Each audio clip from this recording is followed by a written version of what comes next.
나누도록 하겠습니다. 오늘 읽은 본 말씀에 우리 묵상집의 제목이 믿음의 사람이 주는 영향력이라고 되어 있습니다. 이 영향력에 대해서 이렇게 오늘 본문을 표현하고 있습니다. 23절 말씀을 한번 같이 읽어보겠습니다. 시작.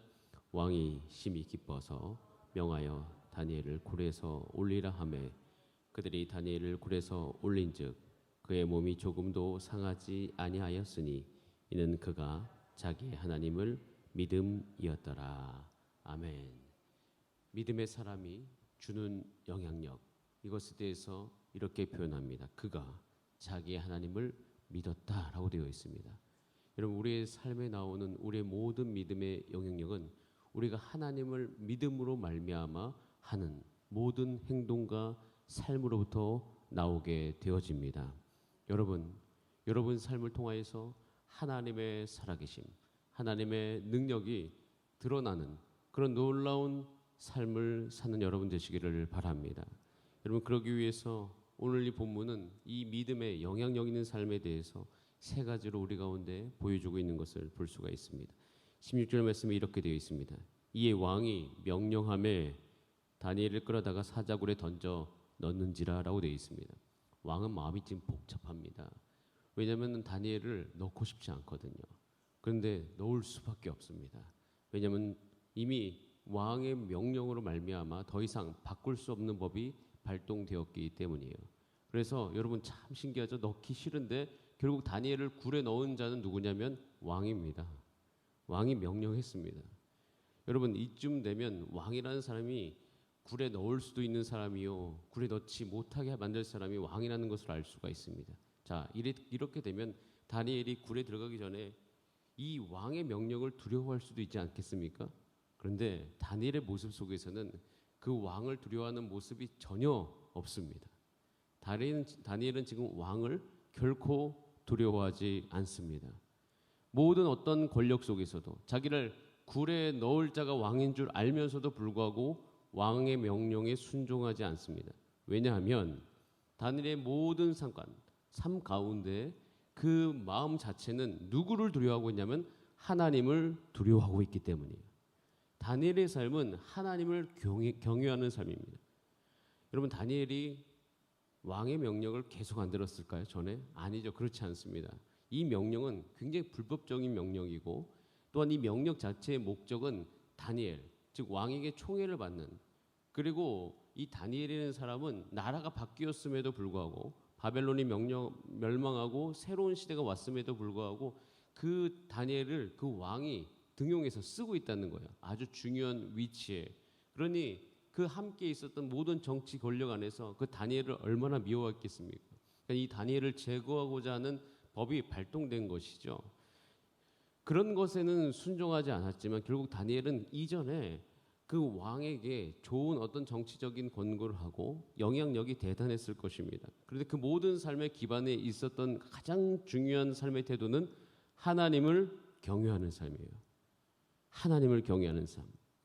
여러분, 하나님을 경외하는 삶은 자신이 주어진 삶에 최선을 다할 수밖에 없습니다.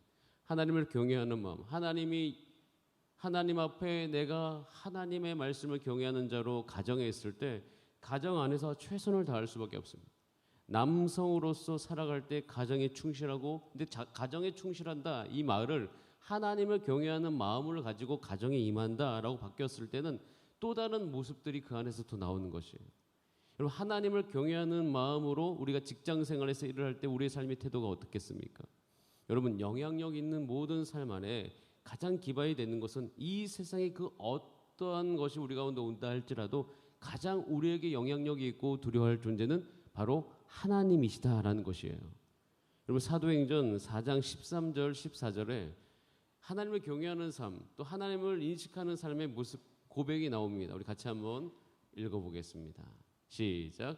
그들이 베드로와 요한이 담대하게 말함을 보고 그들을 본래 학문 없는 범인으로 알았다가 이상히 여기며 또 전에 예수와 함께 있던 줄도 알고 또 병 나은 사람이 그들과 함께 서 있는 것을 보고 비난할 말이 없는지라. 자, 13절 말씀 잠깐 띄워주시면 그들이 베드로와 요한이 어떻게 담대하게 말하고 있다고 되어 있습니다.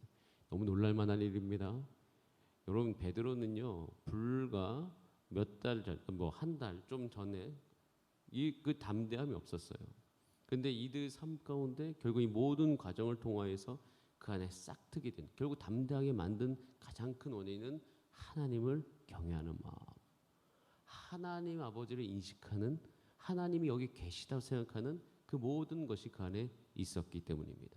여러분, 여러분의 삶의 모든 자리에서 오늘 그곳에 가셔서 하나님, 나는 하나님을 가장 경외하는 사람입니다. 하나님이 여기 계시다고 생각하는 그 마음 안에서 나의 행동과 생각들, 그리고 하나님을 인식하면서 오늘 하루하루 살게 하여 주시옵소서. 특별히 예수 믿지 않다고 생각하는 여러분의 직장 생활에서, 또 예수 믿지 않는 사람들이 계신 혹시 가정이라면 오히려 그곳에서 여러분들이 하나님의 백성으로서 하나님을 경외하는 태도로서 살아가실 수 있는 여러분 되시기를 간절히 바랍니다. 이것이 그 어떤 세상의 권력을 두려워하지 않고 주변의 이야기를 두려워하지 않고 우리가 그들 가운데 영향력을 줄 수 있는 삶인 것이에요. 그리고 하나님을 경외하는 이 삶에서 더 나아가서 우리 삶 가운데 반드시 있어야 될 것이 22절에 나와 있습니다. 22절 말씀 같이 한번 읽어보겠습니다. 22절 시작. 나의 하나님이 이미 그의 천사를 보내어 사자들의 입을 봉하셨으므로 사자들이 나를 상해하지 못하였사오니 이는 나의 무죄함이 그 앞에 명백함이오며 또 왕이여 나는 왕에게도 해를 끼치지 아니하였나이다 하니라 라고 되어 있습니다. 여러분, 하나님을 경외하는 삶 가운데 그 안에 같이 일어나는 믿음은 하나님이 일하신다라는 것이에요. 하나님이 모든 상황 속에서 일하시는 분이시다. 나의 하나님이 이미 그의 천사를 보내어 사자들의 입을 봉하셨다라고 되어 있습니다. 여러분, 우리의 삶의 모든 공간에서 특별히 하나님이 여기 과연 계신가, 특별히 또 한 가지 하나님을 인정하지 않는 그 모든 그룹들 속에서 저는 그 그룹을 가장 많이 경험했던 것이 군대였습니다. 군대에서 제가 내무만 생활하면서 예수 믿지 않는 사람들이 예수 믿는 사람을 보게 되오니 저는 굉장히 이상한 사람 취급을 받게 되었습니다. 여러분, 그 군대라는 이 모든 곳 안에서 하나님을 발견하는 것이 그리 쉽지는 않았습니다. 하지만 하나님을 경외하는 삶, 하나님이 이곳에서도 일하신다는 그 믿음으로 말미암아 그 하루하루의 삶 가운데 나올 수 있는 놀라운 고백은 천사를 하나님께서 보내주셔서 이 군 생활하고 있는 나를 보호하신다. 그리고 그 모든 사람들을 향해서 태도가 나면 첫 번째 담대합니다. 내가 신앙을 가진 것에 대해 숨길 필요가 없습니다. 자, 두 번째 나오는 태도는 모든 삶의 성실합니다. 가장 먼저 일어나고 가장 먼저 뛰어다니고 가장 먼저 그들이 하기 싫은 일을 내가 하나님을 경외하고 하나님이 내 삶 가운데 함께 계신다는 그 믿음 안에서 무엇보다도 먼저 하실 수 있습니다.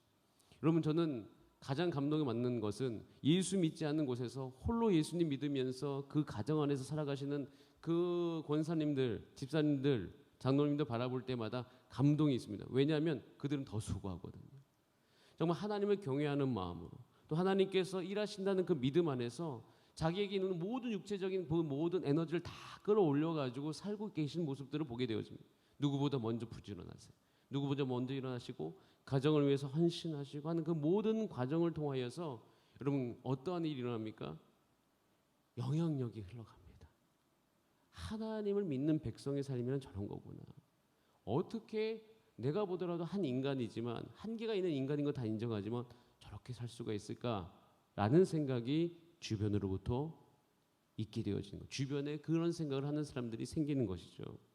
하나님을 가장 먼저 생각하고 또한 그뿐만 아니라 하나님께서 이 어려운 상황 속에서 일하신다는 그 생각으로 살아가는 거예요. 여러분, 이 두 가지의 공통적인 특징이 있죠. 그것은 뭐냐면 여러분, 영향력 있는 삶, 믿음의 삶에서 우리는 분명히 영향력이 있을 줄 믿습니다. 근데 그것은요, 우리 가운데 날마다 선포함이 있어야 돼요. 하나님이 살아계신다. 하나님이 이곳에 임재하고 계신다. 하나님은 나를 주목하고 계신다. 여러분, 이것을 통하여서 하나님께서는 우리의 삶을 통해서 하나님의 살아계심을 드러내 보여주실 줄 믿습니다. 여러분, 우리는 기도해야 됩니다. 하나님, 나의 인생이 그냥 헛되이 흘러가지 않게 하여 주시옵소서. 나의 인생은 주여 이 세상을 살아가는 동안에 하나님이 살아계시다고 얘기하는 증거가 바로 나의 삶이 되게 하여 주시옵소서. 나의 생활이 되게 하여 주시옵소서. 나의 삶이 하나님의 능력이 나타나는 통로 되게 하여 주시옵소서. 여러분, 이쯤 우리가 여기까지 생각이 되어지면 우리의 삶에 잉태되어진 한 가지 좋은 태도가 있습니다. 그것은 하나님의 백성은요, 불평불만하는 삶이 아닙니다. 하나님을 경외하고 하나님이 일하신다는 믿음이 있으면 어떠한 부조리함 가운데도 불평불만이 있는 것이 아니에요. 오히려 그 불평불만을 계속 입으로 이야기하는 삶이 아니라 오히려 문제를 해결할 수 있는 삶이 될 것입니다. 여러분, 다니엘은 불평불만하지 않았습니다. 그것에 대해서 변명하지 않았습니다. 깨끗하게 하나님에 대한 건의에 대한 복종도 있었고요. 그리고 불합리하고 잘못된 그 왕에 대한 건의에 대한 복종이 같이 있었습니다. 이 두 가지 같이 있는 것 안에는 불평불만이 없어요. 왜냐하면 하나님께서 그 모든 것을 주관하고 계시다는 믿음이 그 내 마음 안에 깊이 딱 자리 잡고 있었기 때문이에요. 그러니 결국 다니엘을 통하여서 그 삶 가운데 일어나는 것은 문제가 해결되어지는 거예요. 여러분, 왜 이렇게 다리오 왕이 다니엘을 좋아했을까요? 여기 보면 참 이 다리오 왕 그리고 고레스 왕, 이 모든 시대 가운데 그들의 입에서부터 나오는 그 고백은요, 그냥 하나님을 정말 사랑하고 하나님을 경외하는 사람이 할 수 있는 고백 아닙니까? 26절에 보면 이렇게 되어 있죠. 내가 조서를 내린다. 내 나라 관할 아래 있는 사람들은 다 다니엘의 하나님 앞에서 떨며 두려워할지니 라고 이야기하면서 살아계신 하나님이시오, 영원히 변하지 않으실 이시며 그의 나라는 멸망하지 아니할 것이다, 그의 권세는 무궁할 것이다 라고 외치는 이 고백 안에는 결국 다니엘의 삶을 통하여서 하나님을 바라보고 고백을 드리는 거죠. 여러분, 왕이 누굴 좋아할 때는 그냥 막 좋아하는 건 아닙니다. 분명히 자신의 권력과 자신의 위치에 도움이 될 만한 사람을 사모하는 것은 사실입니다. 결국 다니엘은 그 삶 가운데 그 왕이 가지고 있는 많은 문제들을 해결해 주었을 것입니다. 여러분, 우리가 이렇게 하나님을 경외하고 하나님의 일하심을 믿고 또한 문제를 해결하는 삶을 살아갈 때 여러분 충분히 예수 믿지 아니하는 여러분 주변의 사람들 가운데 영향력을 미치게 될 줄 믿습니다. 오늘 이 새벽에 기도할 때 하나님, 내가 그런 삶 살 수 있도록 내게 복을 주시옵소서. 내가 그런 삶 살 수 있도록 내 마음을 강하게 하여 주시옵소서. 내가 그런 삶을 살아갈 수 있도록 내 마음을 넓혀 주시옵소서. 그렇게 함께 기도하면서 간구하는 우리의 삶이 되기를 원합니다. 또한 이 시간 우리가 이제 10월을 마지막 주간을 보내고 있습니다. 11월, 12월 2022년을 준비하는 가운데 내년도 회기 우리가 교회 가운데 준비되어져 가고 있습니다. 주여, 내가 하나님을 경외하게 하시고 하나님의 일하심을 믿게 하여 주시고 나의 삶을 통하여서 우리 교회 곳곳의 문제들도 해결될 수 있는 은혜를 더하여 주시옵소서. 그렇게까지 함께 기도하는 오늘 저와 여러분의 삶이 되기를 바랍니다. 우리 다 함께 기도하시겠습니다. 이 시간 기도할 때 하나님, 나의 삶을 통하여서 하나님의 살아계심 드러나게 하여 주시옵소서.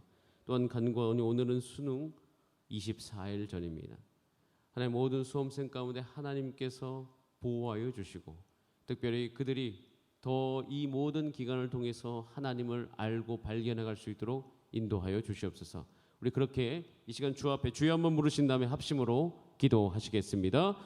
주여